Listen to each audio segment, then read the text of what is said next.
flow like water, flow like water, flow like water. Welcome everyone, I am Daron Burrows, and for today we have an amazing special guest, Emily Collins of Mighty Oak.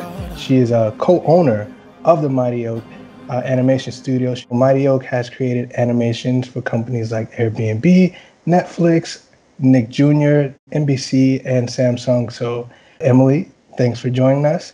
As you mentioned, I co-own a studio, Mighty Oak. I started the company with somebody named Jess Peterson, who I met when I was working at the Children's Museum of the Arts in Lower Manhattan. You know, as a kid, I loved making art and I loved creating characters. Over time, that evolved into an interest in animation and also love for things like theater and sound and music. All of those interests combined really played well into animation.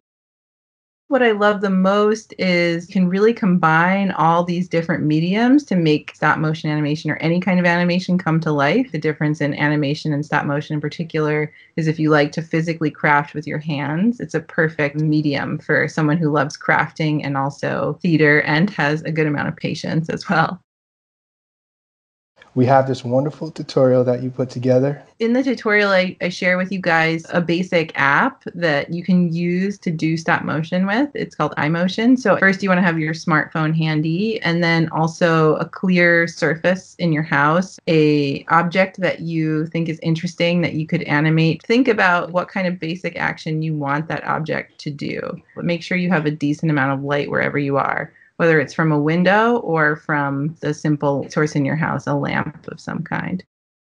Animation is the art form of creating a film or a moving image by moving something frame by frame or photo by photo. In stop motion animation, you're typically using an object or puppet, or it could be even a piece of paper, and you're animating that frame by frame, as I've done here in a few different little animations I've created using the iMotion app. I often like playing with fabric, with patterns, small objects, and today I'll show you how I'm going to animate a small toy ship.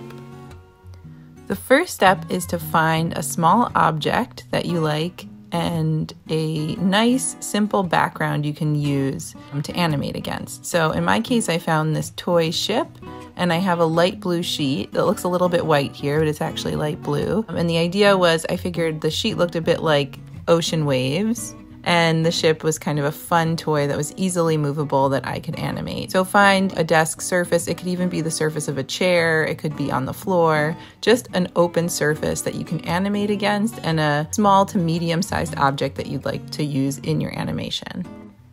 The next step is to download iMotion Pro, which is an app. Go ahead into the App Store and look up iMotion Pro. Check in, make sure you're okay to spend a few dollars first before downloading. Once you have the app, you open it up and you hit New Movie, title that film, and make sure you turn your phone so that it's pointing in a horizontal direction, and also click on the manual button because you're going to be taking the frames, as we call them in animation, manually. Okay, so let's start animating. So now you should be holding up your phone, and you're going to want to hold your phone pretty steadily here. Unless you have some kind of phone tripod you can attach and set up looking at whatever it is your object and background are, you'll be holding your phone manually. Hold your hand nice and steady and point it at the object you want to take the picture of. And you're going to hit capture to take your first photo. Also make sure that the little white square in the upper left corner of your screen is turned on. That's our onion skin and will allow you to see the shadow of your last image as well as the current frame of animation that your camera is seeing. And then you go ahead and you just move your object little by little in the direction that you want it to move and create whatever action you want, but make sure to take tiny, tiny moves every time you move your object so that your animation doesn't feel too rushed. When you're finished animating your action, you're going to hit stop in the lower right-hand corner of your frame, and then you're going to export your movie. And here you can decide the frame rate you want using the little slider. I recommend using somewhere between 10 to 12 frames per second in your animation, and then go ahead and hit export on the right-hand side. Your video should then save to your photo library, or if you want to save it to iTunes or just mail it right to yourself, this app gives you the option to do that as well, so you can do that.